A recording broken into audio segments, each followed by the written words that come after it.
Gloria a Dios. Muy buenos días. Espero que estén dispuestos en esta mañana para recibir con buen ánimo el precioso mensaje de la palabra del Señor.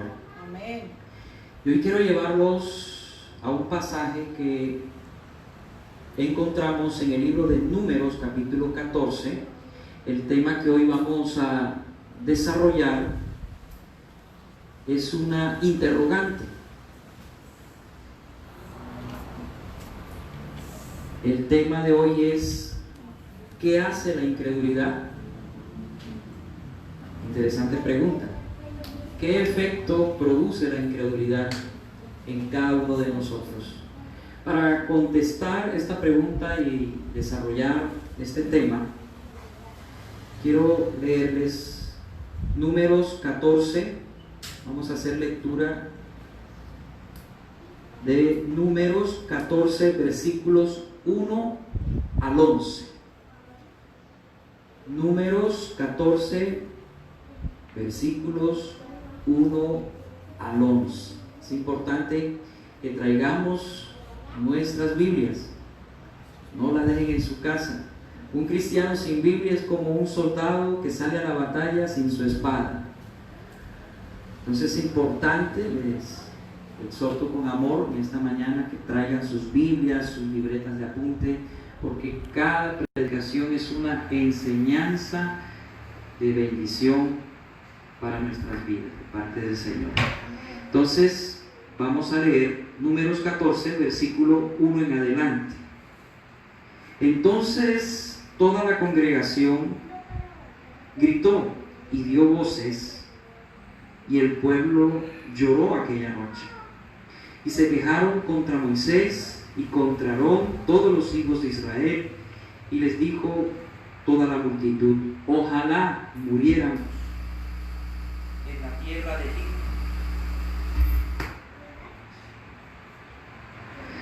¿No nos sería mejor volvernos a Egipto? Y decían el uno al otro: designemos un capitán y volvámonos a Egipto.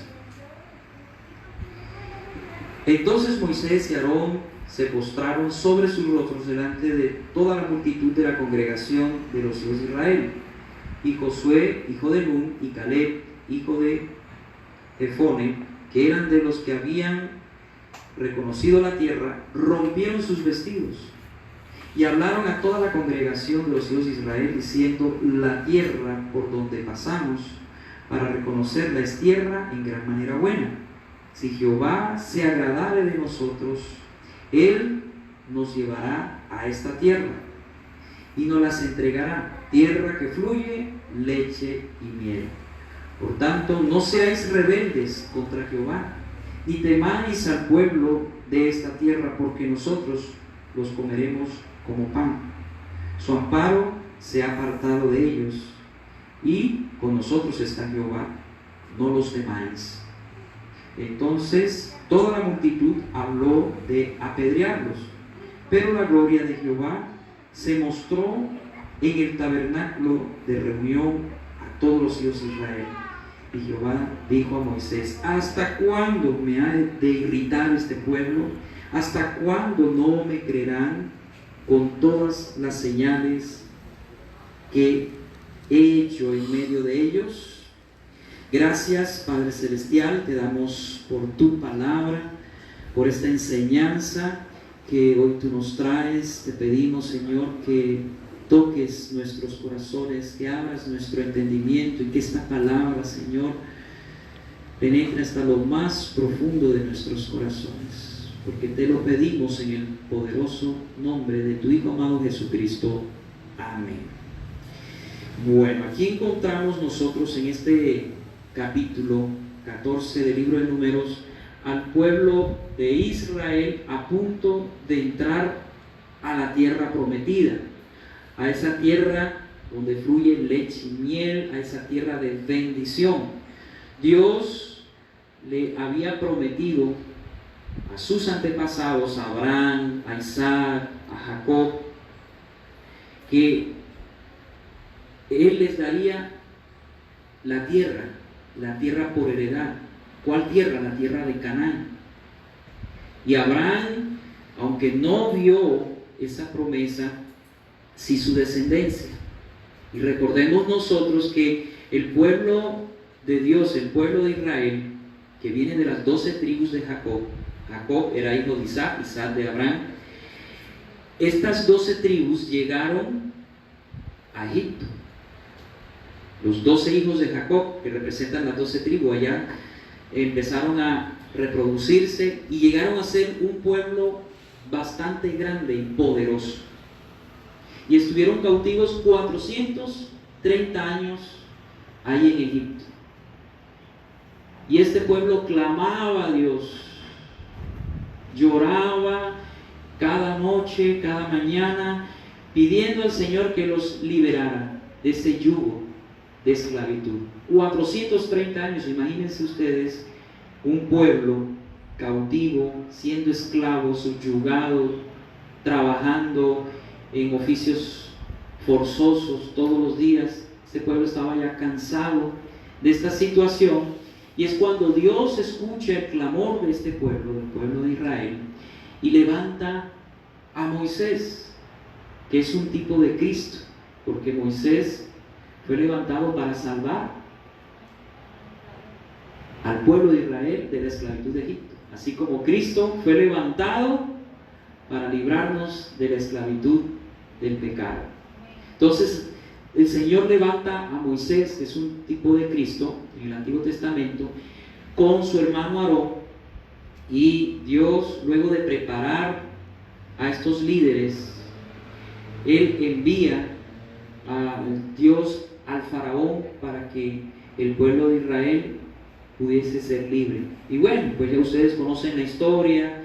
El faraón se endurece en su corazón y Dios así lo permite para mostrar más su gloria, y a través de 10 plagas Dios pudo liberar al pueblo de Israel.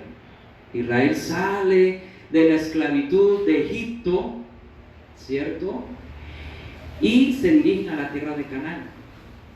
Pero algo curioso es que Dios no los llevó a 3 días que estaba la tierra de Canaán, sino que lo llevó por el desierto, bordeando el Mar Rojo. ¿Por qué será que Dios hizo eso? ¿Por qué no los llevó una vez a la tierra de Canaán? ¿Ah? Los llevó por el camino más largo, por el desierto. Pero tenían que cruzar el Mar Rojo. Y este pueblo cruza el Mar Rojo en seco. Fue algo tremendo, poderoso, que hizo Dios con este pueblo. El pueblo miró el poder de Dios manifestándose. Imagínese usted un mar abriéndose y poder pasar en medio de él. Tremendo. Y ver cómo sus enemigos, el ejército del faraón, caen bajo las aguas del Mar Rojo. Entonces fue algo tremendo. Este pueblo llega, pasa el Mar Rojo, llega al desierto, y pasan algunos meses hasta llegar ahí a punto de entrar a la tierra prometida. Moisés, por dirección de Dios, manda a 2 espías, uno por cada tribu. Entre esos estaba Josué y Caleb. Josué y Caleb, que fueron los únicos de los 12 que trajeron un reporte positivo de la tierra prometida, de la tierra de Canaán que Dios les había prometido. Entonces Josué y Caleb dan el reporte positivo, pero los otros 10 espías desaniman al pueblo y les dicen: no, nosotros vimos, esas ciudades son grandes, son fortificadas, allá los que habitan son gigantes, nosotros parecíamos como langostas delante de ellos. Es tierra que traga a sus moradores. Y con este reporte negativo, llevan al pueblo a la incredulidad. Ellos se dejan llevar por estos 10 espías, empiezan a quejarse, y dice el versículo 1 que toda la congregación gritó y dio voces, y el pueblo lloró aquella noche. Imagínense la reacción del pueblo después de que Dios les había prometido que los llevaría a esa tierra. Pero este pueblo se había endurecido en su corazón, no habían querido conocer a Dios, y en vez de creer al Señor, lo que hicieron fue llenarse de incredulidad y tener una reacción muy negativa que les costó el quedarse en el desierto y morir en el desierto, porque los que entraron a la tierra prometida no fueron ellos sino sus hijos. Y en esta mañana quiero, con base en este pasaje, darles a ustedes 4 lecciones sobre qué hace la incredulidad en nuestra vida. Nosotros, como hijos de Dios, debemos saber y entender que sin fe es imposible agradar a Dios, que es importante que nosotros, cuando nacemos de nuevo, cuando nosotros empezamos a conocer al Señor y su palabra, empecemos a tener una relación de amor con Él y de confianza. Si no hay amor y si no hay confianza en Dios, no puede haber relación. Amén. Es necesario que nosotros, en esa relación de amor con el Señor, de intimidad con Él, aprendamos a confiar en Él. El Señor nos ha sacado de Egipto, que simboliza el mundo. De allá venimos todos. Amén. Hoy aquí algún querubín que bajó del cielo o algún angelito. No, hermano, nosotros fuimos sacados ¿de dónde? De Egipto, del mundo. Fuimos libertados por medio de Jesucristo, de su sacrificio. Usted y yo, dice Efesios 2:1, estábamos muertos en nuestros delitos y pecados. Estábamos separados de Dios en el mundo, viviendo como queríamos, haciendo lo que queríamos, ¿cierto? Con nuestra propia vida, porque pues teníamos ese pensamiento, ¿no? Yo hago con mi vida lo que quiero, cuando no sabíamos que nuestra vida también le pertenece al Señor y que no somos dueños de nada realmente. Pero así lo creíamos y hacíamos lo que queríamos con nuestras propias vidas, dañándonos a nosotros mismos y dañando a otras personas. Y ahí, en esa condición, nos encontró el Señor y nos escogió desde antes de la fundación del mundo. Él lo hizo. Él nos escoge, nos predestina para salvación, nos llama, nos justifica por medio de la sangre de su Hijo que fue derramada en esa cruz para lavarnos y limpiarnos de nuestros pecados y hacernos libres del pecado. A eso vino el Señor, a hacernos libres del pecado, a hacernos libres del mundo, de ese sistema que gobierna sobre el hombre que aún no conoce al Señor, y a librarnos también de Satanás, porque estábamos bajo su influencia, bajo el príncipe de la potestad del aire. Satanás es un príncipe que gobierna el mundo, que domina la mente de los seres humanos. El diablo ha engañado al hombre desde hace 6.000 años, desde el jardín del Edén. ¿A quién fue la primera que engañó? A doña Eva, y después a don Adán. Y de ahí en adelante el hombre ha vivido engañado, separado de Dios, pero Dios no se quedó con los brazos cruzados y Él nos libra de Egipto, así como lo hizo con el pueblo de Israel. Nos libra del mundo, de la esclavitud, del pecado, en donde el diablo era nuestro capataz, el que estaba ahí con el látigo, ¿cierto? Así estábamos nosotros. Dios nos liberta, nos hace pasar por el mar rojo, que simboliza el bautismo. Fuimos rociados con el agua, ¿sí? Y de ahí el Señor nos lleva a un desierto. ¿Qué quiero decirles con esto, hermanos? Que el Señor, una vez que Él nos llama y nos saca de Egipto, así como lo hizo con el pueblo de Israel, Él nos lleva en un proceso de formación. Por eso les hacía la pregunta hace un momento: ¿por qué es que Dios no los llevó por el camino corto, que estaba 3 días, y se lo llevó fue por el camino largo? Porque Dios quería primero purificar a ese pueblo, formarlo, para luego este pueblo pudiera disfrutar de el reposo de Dios, de esas bendiciones.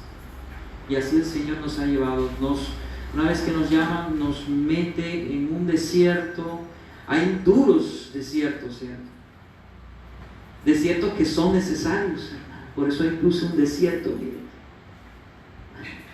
Yo creo que ninguno de nosotros podemos decir: no, yo no he pasado por un desierto.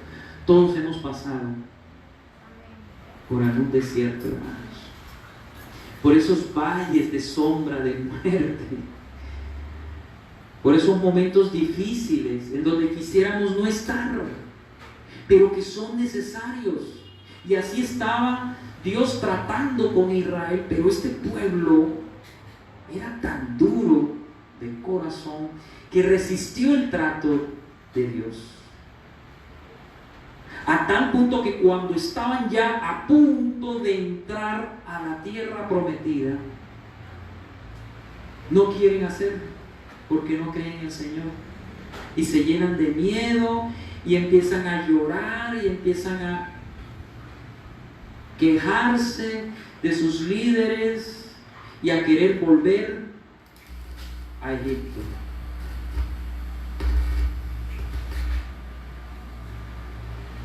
Qué tremendo, ¿cierto?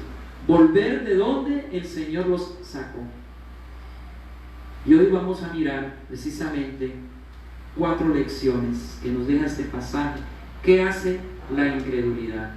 Vamos a mirar nosotros en primer lugar que la incredulidad envilece el carácter del hombre. Lo primero que vamos a mirar en esta mañana: la incredulidad envilece el carácter del hombre. 2, vamos a mirar también que la incredulidad denigra el carácter de Dios o lo hace ver como malo. 3, la incredulidad estorba la obra de Dios. Y 4, vamos a mirar también que la incredulidad provoca la ira de Dios. Entonces vamos con la primera lección: la incredulidad envilece el carácter del hombre. Vamos a mirar los versículos 1 y 2, versículos 4 y versículo 10. Dice: entonces toda la congregación gritó y dio voces, y el pueblo lloró aquella noche. ¿Qué miramos nosotros en primer lugar aquí? Que la incredulidad, ¿qué produce? Que nos desesperemos. ¿Qué pasó con el pueblo de Israel? Empezó a gritar y dar voces. Qué tremendo, ¿no? Cuando Dios ya les había hablado, ellos habían visto cómo Dios los había sacado con mano poderosa de Egipto, cómo había sacado agua de la peña, cómo les había dado pan del cielo, el maná, cómo Dios los había sustentado 2 millones de personas. Y viendo todas estas maravillas, cuando ya estaban a punto de entrar a la tierra prometida, en vez de dar ese paso para entrar a la tierra prometida, lo que hicieron fue llorar, gritar. El pueblo lloró aquella noche.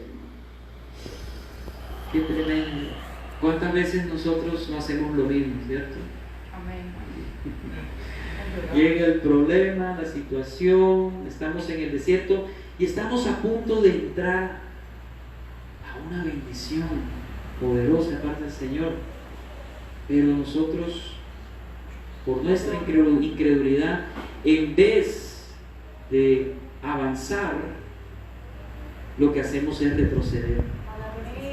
¿Sí? Y empezamos a tomar malas decisiones, como el pueblo de Israel: volvámonos a Egipto, designemos un capitán y volvámonos a Egipto, porque esto está muy duro, ahí nos van a matar.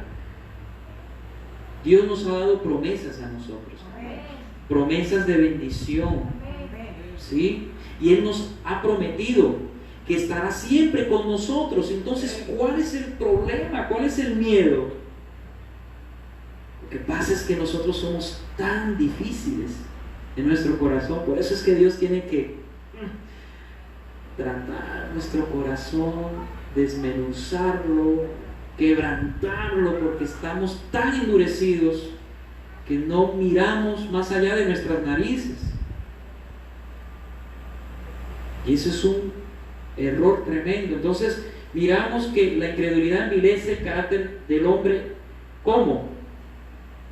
Haciendo que el hombre se desespere, se afane, ¿sí? Y miren lo que sigue diciendo este pasaje: se quejaron contra Moisés. En segundo lugar, miramos la queja. ¿De qué otra forma envilece el carácter del hombre? No solamente nos hace desesperar, sino que también empezamos con la queja. Ay, pero Dios, ¿por qué permite estas cosas? Yo que voy a la iglesia todos los domingos y estoy sirviendo al Señor, pero ¿por qué me tiene que pasar eso a mí? Dice, ¿por qué? Y empiezan las quejas: Señor, tú eres injusto. Empezamos a quejarnos. Y eso es lo peor, hermanos. Eso es una señal de incredulidad. Cuando usted vea que, en primer lugar, usted se desespera y después empieza a quejar hasta de la iglesia, de sus líderes y de sus circunstancias, entonces es una señal clara de incredulidad, como lo que pasó con este pueblo. Este pueblo decía: ojalá muriéramos en la tierra de Egipto, ojalá hubiésemos muerto allá, ojalá muriéramos en este desierto. Ya usted se tira a morir, ya se desespera, ya no hay salida, me voy a morir, de esta no salgo. Incredulidad, hermano, incredulidad. Y también miramos nosotros en el versículo 4, decían el uno al otro: designemos un capitán y volvamos a Egipto. Otra señal cuando se envilece el carácter del hombre es por la incredulidad, es que quiere volver atrás. Eso de la iglesia no sirve para nada, yo estoy perdiendo el tiempo allá, ¿cierto? No, la verdad que esto no es para mí. Y no solo eso, dice ahí en el versículo 10: entonces toda la multitud habló de apedrearlos, y la gloria de Jehová se mostró en el tabernáculo de reunión a los hijos de Israel. Mire lo que pasó. cuando Josué y Caleb, que fueron los únicos que creyeron al Señor y dieron un buen reporte, quisieron apedrearlos. ¿Cuántas veces nosotros estamos como el pueblo de Israel, desesperados, quejándonos, queriendo volver atrás, y viene una persona a darnos ánimo? Viene una persona a decirnos: no, eso no es así, estás mal, y nos da rabia, y nos molestamos y queremos hasta apedrearlo a esa persona, o a esas personas que nos quieren ayudar. Error, hermano. No tengamos esa actitud.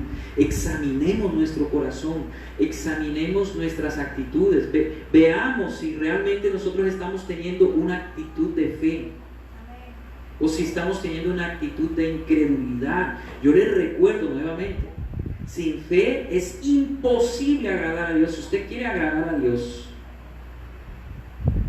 confíe en el Señor, crea a Él, crea. No deje que la incredulidad tome fuerza sobre su vida.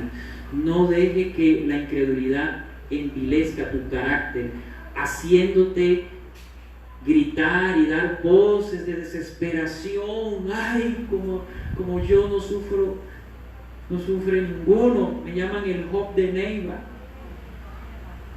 Soy un mártir, y se hace usted la víctima y empieza a desesperarse, y empieza a quejarse, empieza usted a querer volver atrás. No, usted tiene que levantarse en fe y no permitir este tipo de cosas en su corazón.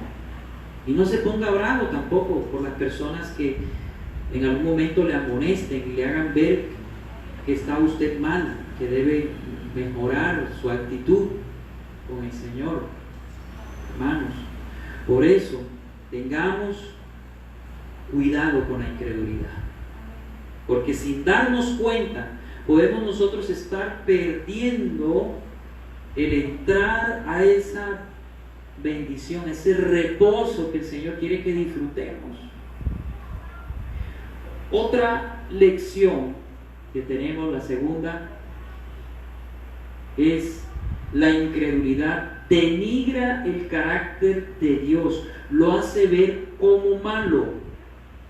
Eso es otra cosa que hace la incredulidad, hace ver como malo al Señor en esos momentos.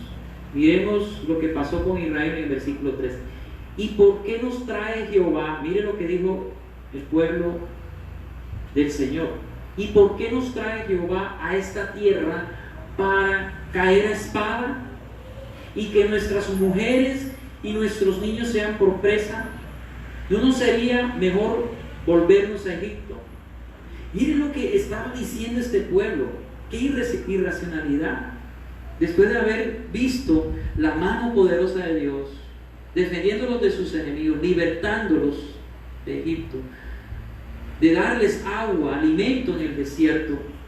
Después de ver eso, por eso es que la fe no es por el ver.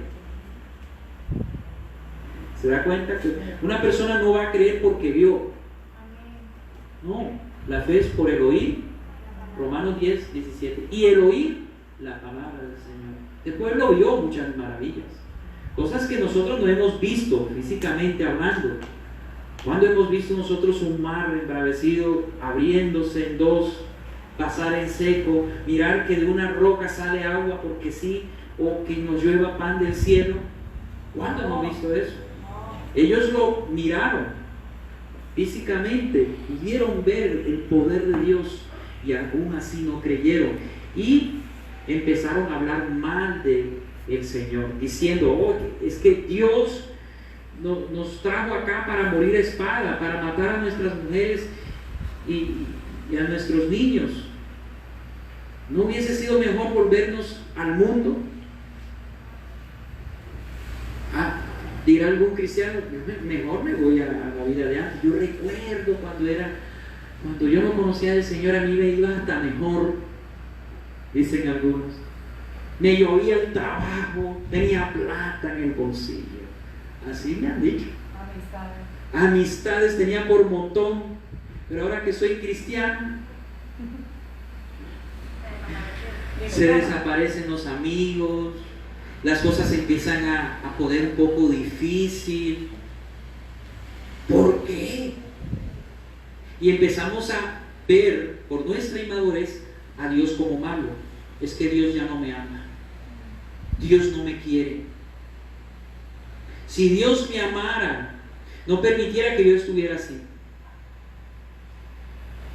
Dios, no sé por qué me odia tanto. ¿Por qué? No, Dios te ama y Dios me ama. Y Él al que ama, disciplina.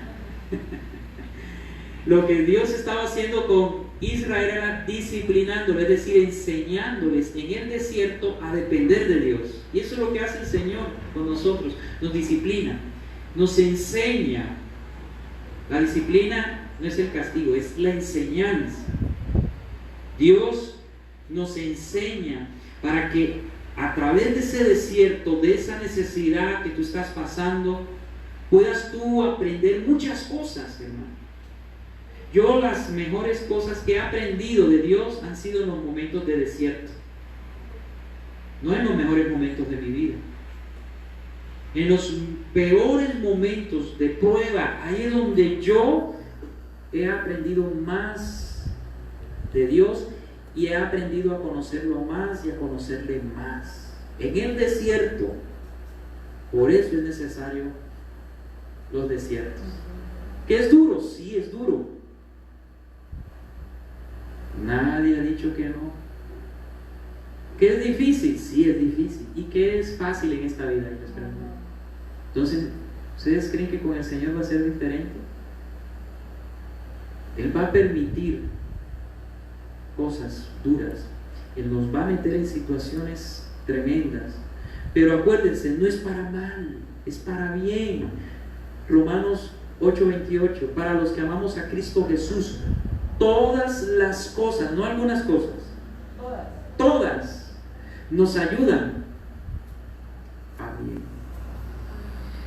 Ese desempleo, no tengo trabajo, esa situación económica difícil, me está yendo, mejor dicho, como perro en misa.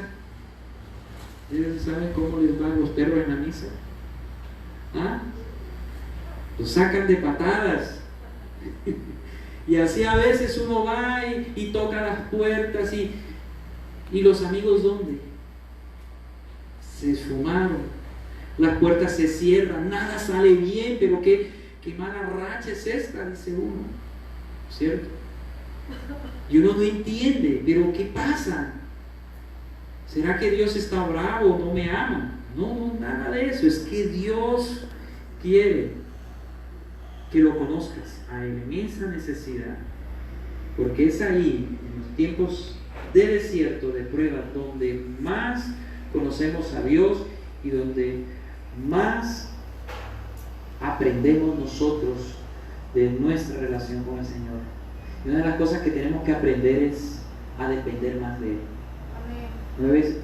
¿No ven ustedes que nosotros, cuando llegamos a Cristo y sin una mente renovada, porque todos llegamos así sin una mente renovada, con tantas ideas negativas y malas que nos han hecho daño durante nuestra vida, llegamos y pensamos que, bueno, llegamos al Señor y todos nuestros problemas se acabaron? ¿Sí o no? A veces la gente llega así con ese pensamiento, ¿no? Yo me vuelvo cristiano y todo se acaba, todo lo malo, todo. No. Es cuando comienza un trato. Desde el momento en que empezamos a ser hijos de Dios, Dios, como nuestro Padre Celestial, empieza a tratarnos, a educarnos, a disciplinarnos. Y cuando nos portamos muy mal, Dios al que ama disciplina, Hebreos 12:6, y azota al que toma por ídolo. De vez en cuando nos dan unos varazos para que aprendamos. No es que Dios no castigue, es que estamos bajo la gracia. ¿Quién dijo eso? Dios azota. Cuando hablamos de azote, estamos hablando de contacto físico. Dios puede permitir algo duro en tu vida, que te quebrante, que te rompa, desmenuce por dentro, para que tú entiendas muchas cosas y aprendas a obedecer. Y todo eso lo hace para nuestro bien. Así que si usted está pasando una situación difícil, llámese un problema en tu matrimonio, o con tus hijos, o llámese un problema económico, de deudas, de trabajo, de enfermedad, aunque te sea difícil de entender, hoy el Señor te habla y quiere iluminar tu mente, tu corazón con su Santo Espíritu, para que entiendas que todas esas cosas Dios las permite con un propósito. Dios está obrando en nosotros, hermano, todos los días, desde que tú empezaste a caminar con Él, a ser parte de esta familia, de su iglesia. El Señor empezó a formarte, a quitar de ti todas esas cosas que necesita. Y eso fue lo que Dios quiso hacer con Israel, pero Israel no quiso creer. No quiso conocer a Dios, no quiso conocerle, fue antes apartarse de Dios y volver al mundo, volver a Egipto. Error, hermano. Una vez que nosotros estamos con el Señor, ya no nos escapamos de Él. Váyanse al mundo, haga como el hijo pródigo. ¿Ah? ¿Se acuerdan ustedes de la parábola del hijo pródigo? ¿Ah? Sale ese muchacho con su herencia, no se había muerto ni el papá cuando pidió la herencia. Qué tremendo, qué muchacho este, ¿cierto? Y se va y malgasta toda su fortuna viviendo lejos de su padre, así como nosotros hicimos en un tiempo lejos de nuestro Dios. Gastamos nuestra vida hasta que un día, como Dios tenía un propósito con nosotros, Él nos hizo volver. Así como el hijo pródigo que regresa al padre y se arrepiente. ¿Y qué hace el padre de este hijo? Lo recibe y le hace una fiesta. Y así hace el Señor con nosotros. Tú te puedes apartar, puedes quererte ir al mundo, pero si tú eres hijo verdaderamente, si has nacido de nuevo, si tú eres hijo, vas a regresar, porque tienes al Espíritu Santo del Señor que te redarguye y te va a decir: vuelve a la casa de tu padre, vuelve. Y ahí vienen, así como dice el chavo, el perro que viene con el hocico partido, con las orejas gachas y el rabo entre las patas. Muchas personas así regresan al Señor después de una dura disciplina. Pero este pueblo no entendió por su incredulidad, no entendieron que Dios es un Dios bueno, que quería bendecirlos, y por la incredulidad de ellos vieron que Jehová los había traído para morir a espada, y no era ese el propósito de Dios. La incredulidad, hermanos, tergiversa la realidad que realmente estamos nosotros viviendo. Hace ver las cosas como no son. Nos hace ver a Dios como un Dios malo, que no me ama, que no me quiere. No piense eso. Dios es bueno. Amén. Hermano, usted no lo dude. Dios es bueno. Mire, yo siempre lo recuerdo cuando estoy pasando momentos así un poco críticos, algún problema. Yo recuerdo, Dios es bueno y todo está al control de Él.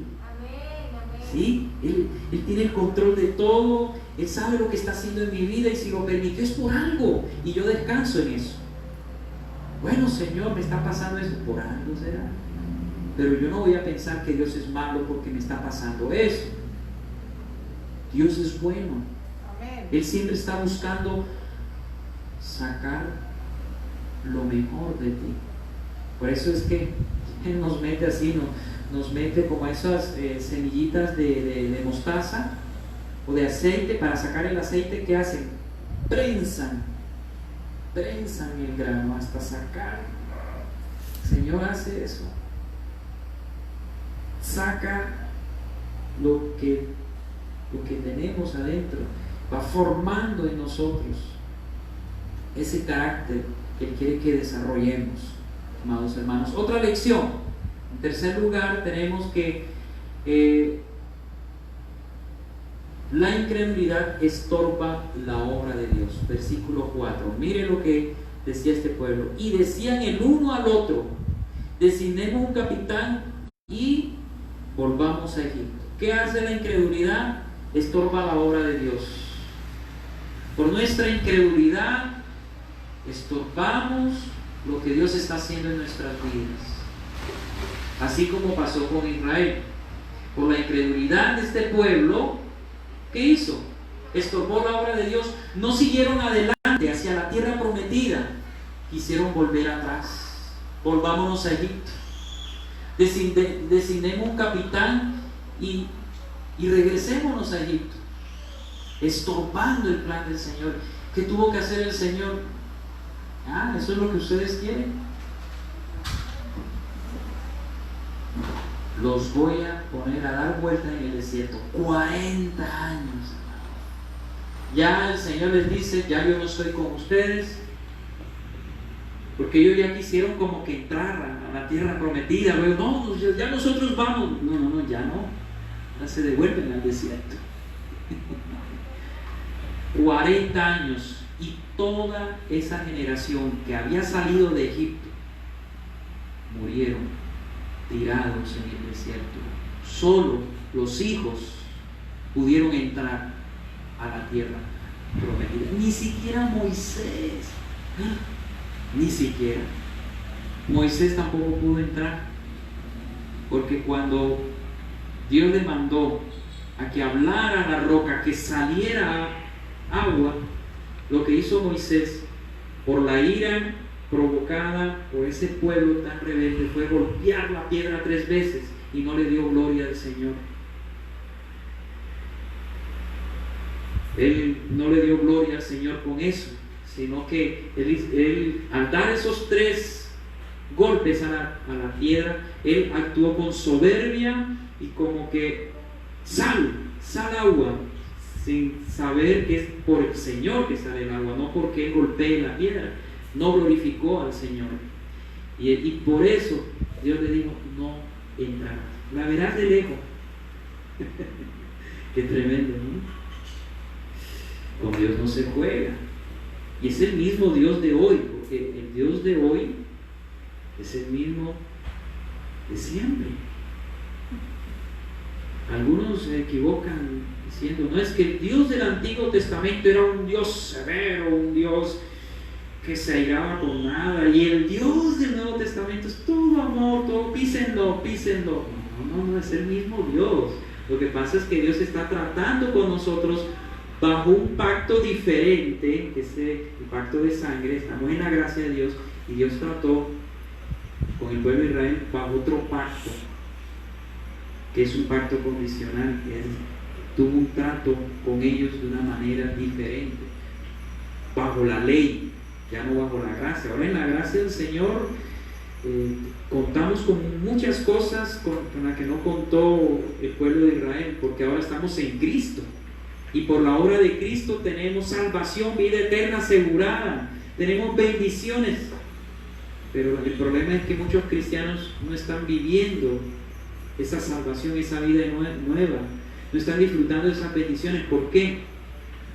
Porque han caído en la incredulidad y siguen en el desierto, cuando ya deberían haber pasado a esa tierra de reposo, a esa tierra de bendición. Entonces, hermanos, podemos decir que la incredulidad estorba la obra de Dios. Por eso creamos al Señor, tengamos fe, porque cuando creemos al Señor, cuando confiamos en Él, Dios puede, sin ningún estorbo, trabajar en nosotros, puede guiarnos. Pero ¿qué pasa cuando somos tan rebeldes, tan difíciles, no creemos en el Señor, entonces el Señor tiene que meternos la mano y se retrasa el propósito. El propósito de Dios se cumple porque se cumple, por encima de nosotros. Pero entonces Dios tiene, bueno, no quisiste por las buenas, entonces vámonos por las malas. Y es cuando el Señor empieza a tratarnos ya de una manera más dura, como hijos, porque cuando usted tiene un hijo y le advierte, le enseña, lo disciplina y no hace caso, ¿qué hace usted? Tiene que proceder a la vara. No es que los niños no se les debe pegar, ¿cómo que no? Que los traumatizan, ¿cómo que no? Unas varas de vez en cuando son muy buenas. No pregúntenle a nuestros padres, a nuestros abuelos. La generación que hoy está creciendo es una generación sin disciplina de sus padres. Una generación floja, ¿sí? Una generación en donde son los hijos los que mandan. Nosotros somos papás, somos hijos. Por eso desde pequeñito hay que enseñarles a los hijos quiénes son los que mandan, ¿sí? Y guiarlos con amor. Y cuando haya necesidad de pao, hacerle, eso no les va a hacer daño, todo lo contrario, les va a hacer muy bien, muy bien. Y así hace el Señor con nosotros, y lo hizo con Israel. Por eso el Señor los puso ahí a dar vueltas en el desierto 40 años. Otra lección, en cuarto lugar y último lugar, la incredulidad provoca la ira de Dios. Mire lo que dijo el Señor a Moisés en el versículo 11. Y Jehová dijo a Moisés: ¿hasta cuándo no me he de irritar este pueblo? ¿Hasta cuándo? Ya estaba el Señor, que es Dios,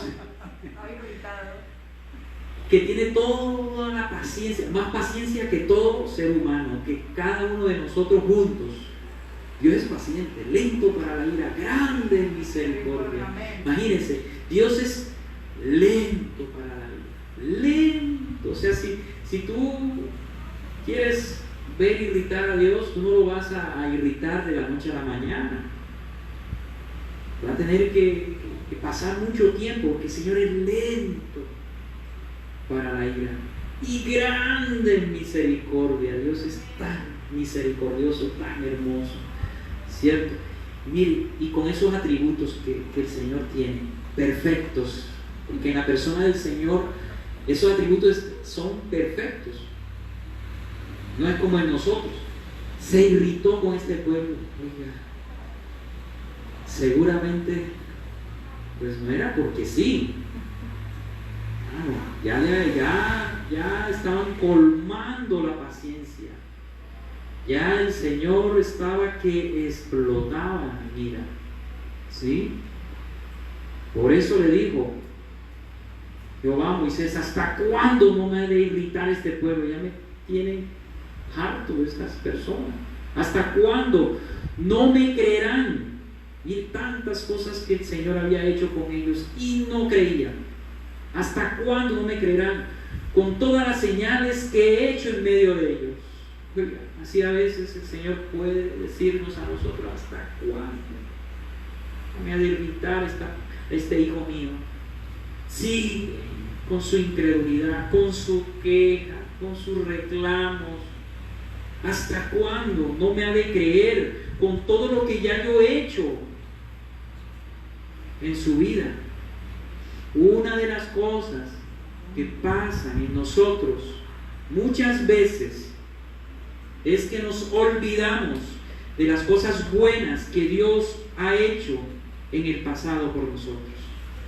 Cuando usted le llegue el momento de la prueba y esté pasando por el valle de sombra y de muerte, esté pasando por el desierto, acuérdese siempre de las cosas grandes y poderosas y hermosas que Dios ha hecho en su vida anteriormente. Y si la ha hecho en el pasado, lo seguirá haciendo en el hoy.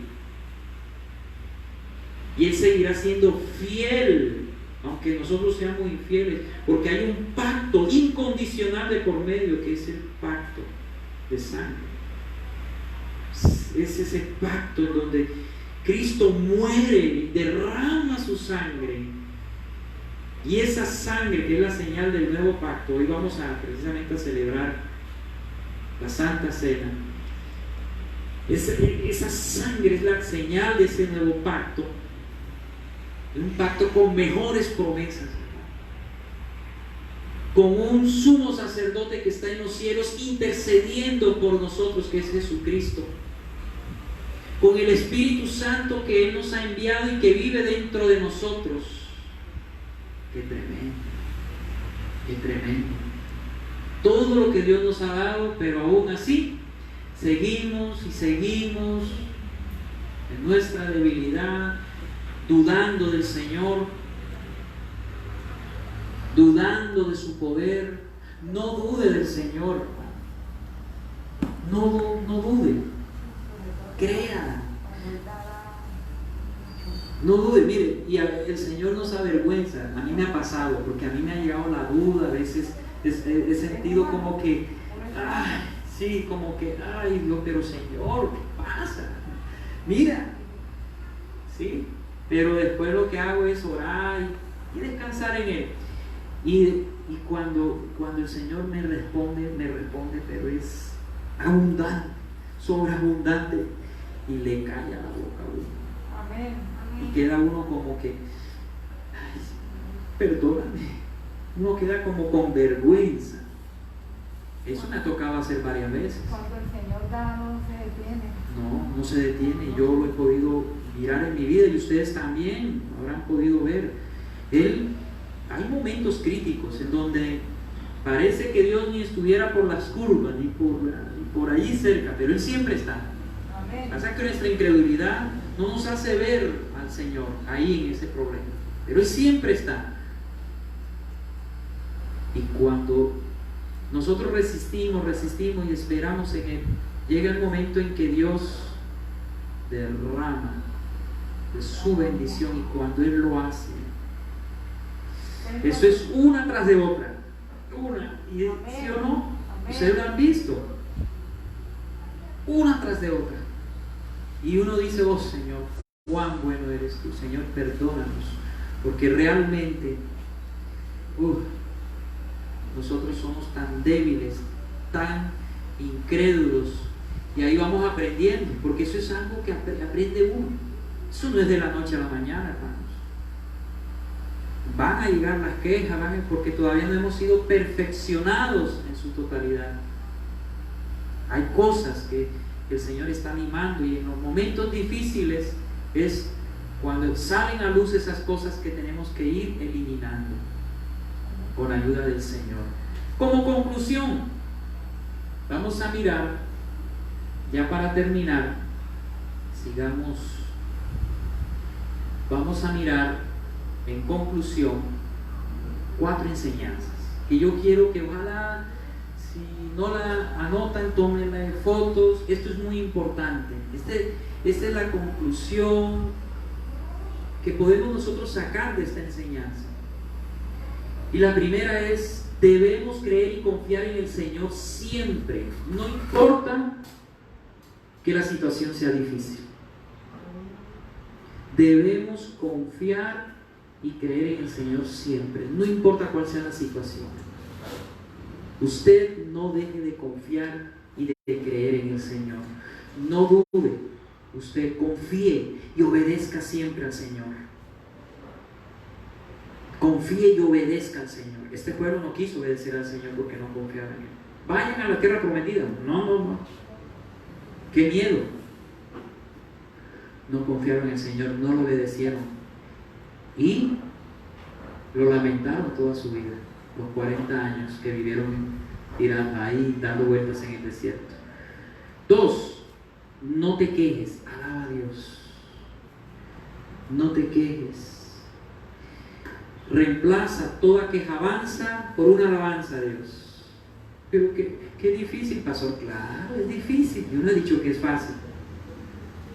Alaba al Señor en esos momentos difíciles.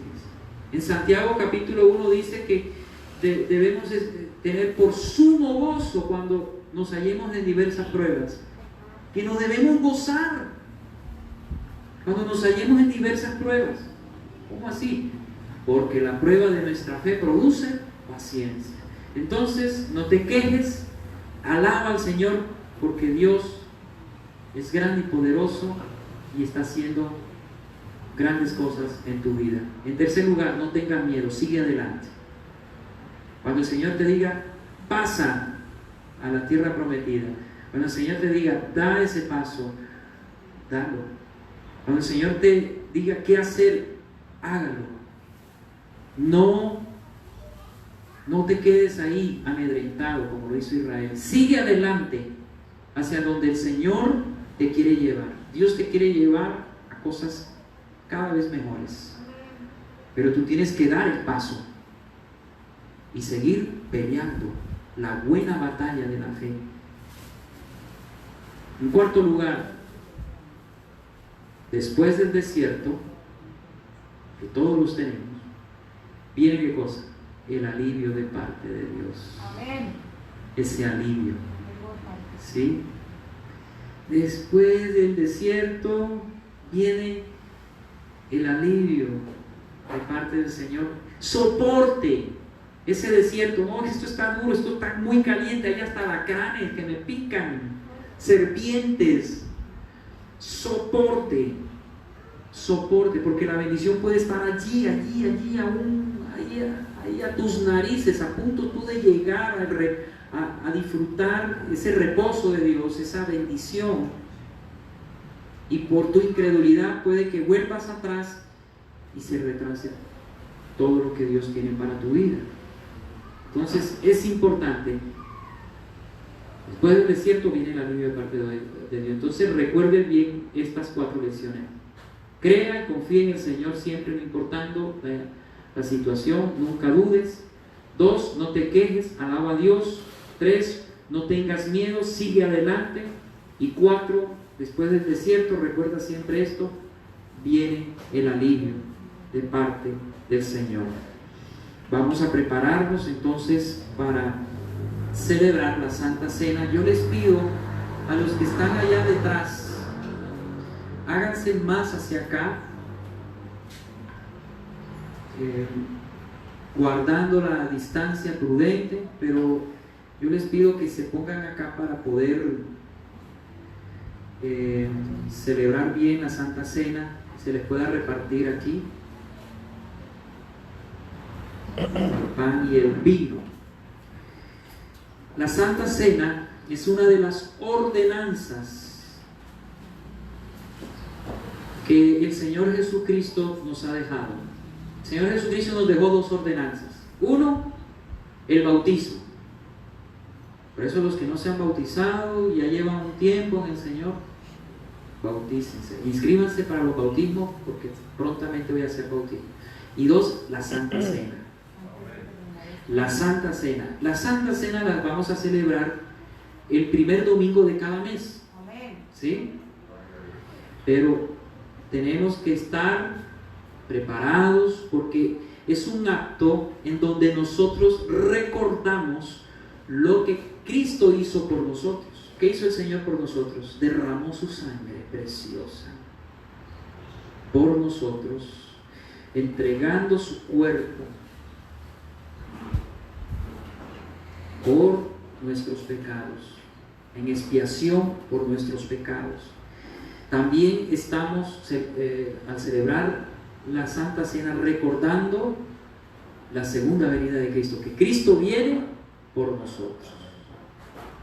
Entonces es importante que entendamos el significado de esto que vamos a hacer. El Señor Jesús, antes de entregar su vida en la cruz, ahí con sus discípulos, después de comer la cena de la Pascua, Él partió el pan, sirvió el vino Y todo esto es algo simbólico. El vino representa la sangre del Cordero de Dios que fue derramada por nosotros, y el pan simboliza el cuerpo de Cristo que también fue entregado por cada uno de nosotros. Para celebrar la Santa Cena es importante que lo hagamos con este conocimiento y también con limpia conciencia. Por eso es importante que nosotros le pidamos perdón al Señor y que no hagamos esto apresuradamente como algo ritual sencillamente, sino que realmente tiene un significado. Entonces vamos a colocarnos de pie, vamos a prepararnos en esta mañana, vamos a orar primero que todo.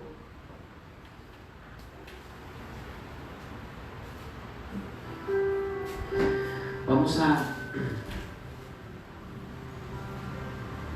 darle gracias al Señor primero que todo y alabarle en esta mañana por todas las cosas buenas y maravillosas que Él ha hecho en nuestras vidas. Nosotros antes estábamos en Egipto, en el mundo, siendo esclavos, muertos en nuestros delitos y pecados, y ahí el Señor nos sacó y nos llamó y nos justificó, y a los que justificó también glorificó. Oh Señor, gracias te damos por esa obra en nosotros, en nuestras vidas. Gracias, Señor. Te alabamos y te exaltamos y queremos pedirte perdón. Yo quiero que usted ahí donde está le pida perdón al Señor antes de tomar el pan y la copa de vino. Pídale perdón al Señor por sus pecados. Perdóname, lávame, límpiame de todos mis pecados. Oh Señor, por mi incredulidad, Señor, porque no he sido agradecido contigo. Perdóname, Señor, porque he tomado livianamente la vida cristiana. Perdóname, Señor, límpiame de mis pecados, oh Señor. Gracias por tu sacrificio en la cruz. Gracias, Señor, por haber entregado tu vida por nosotros. Hoy queremos celebrar la Santa Cena, esta ordenanza, Señor. Bendice, Señor, este vino que simboliza tu sangre, que fue derramada por nosotros. Y bendice este pan, Señor, que simboliza ese cuerpo que fue resquebrajado en la cruz por nuestros pecados. Bendice, Señor, este vino y este pan, en el nombre del Padre, del Hijo y del Espíritu Santo. Cada quien entonces va a tomar un pedacito de pan y el vino.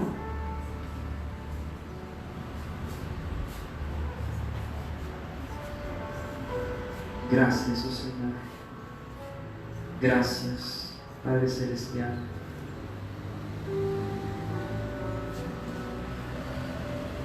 Gracias, te adoramos, Padre. Este es un momento solemne en donde estamos recordando, Señor, tu sacrificio. Ese pan simboliza ese cuerpo que fue destruido, que fue hecho pedazos por nuestros pecados. Ese vino simboliza esa sangre derramada, esa sangre preciosa que lavó nuestros pecados. Oh Señor, cuán preciosa sangre. Gracias, oh Señor. Gracias. Y habiendo dado gracias, lo partió y dijo: tomad, comed, este es mi cuerpo que por vosotros es partido. Haced esto en memoria de mí. Pueden comer el pan.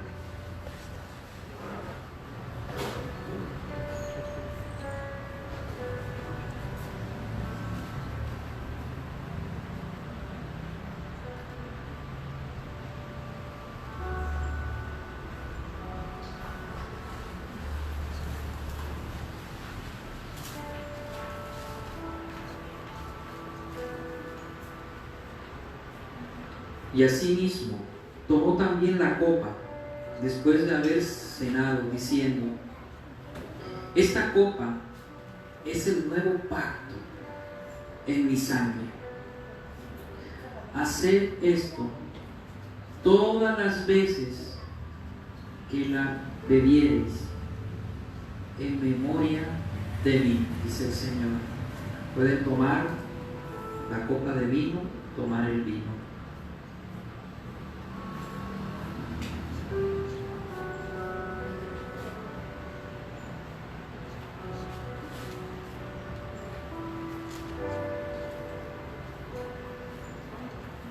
Oh Señor, gracias. Gracias, Padre Celestial. Gracias. Hoy recordamos lo que tú hiciste por nosotros en esa cruz. Y también recordamos que tú vienes pronto por nosotros y que debemos estar preparados para tu venida.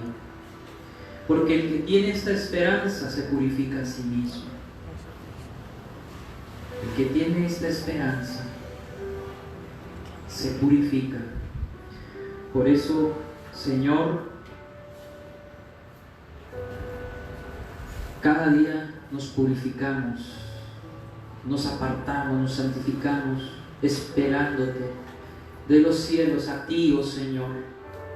Alaba al Rey de Reyes en esta mañana. Levanta tus manos al Señor. Adórale en esta mañana.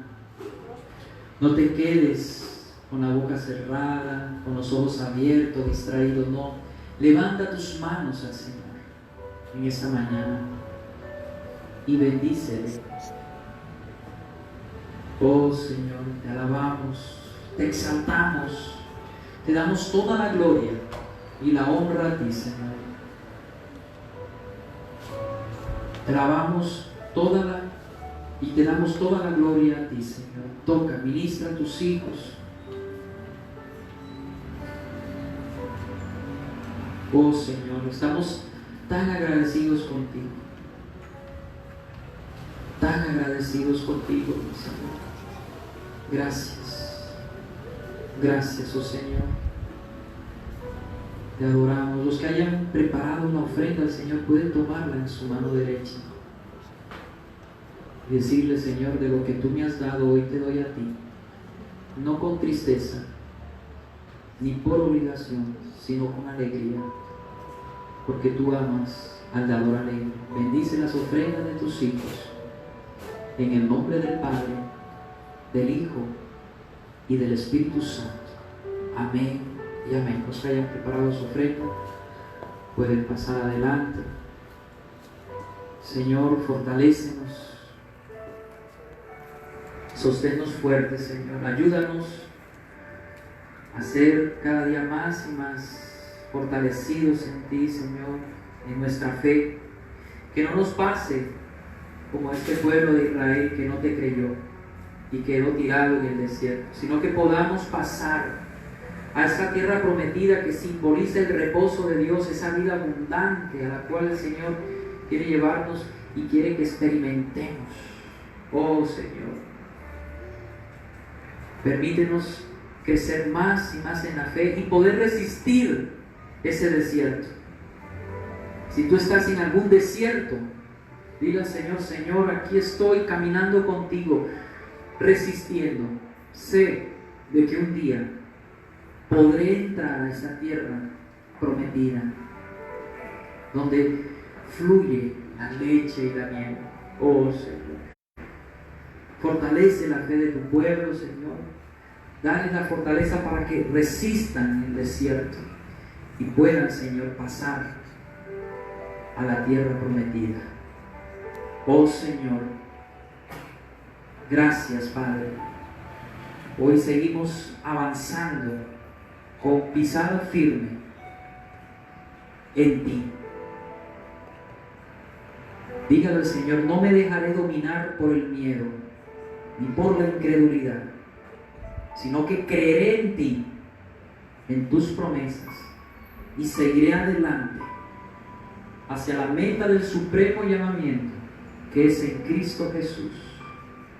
Te adoramos, Te exaltamos, oh Señor, y te damos gracias por ese consuelo y esa esperanza que tú nos has dado en tu Hijo amado Jesucristo, quien murió y entregó su vida por nosotros y resucitó de entre los muertos. Gracias, Padre Celestial. Alabemos el nombre del Señor. Les invito a que nos despidamos con una alabanza para gloria y honra del Señor.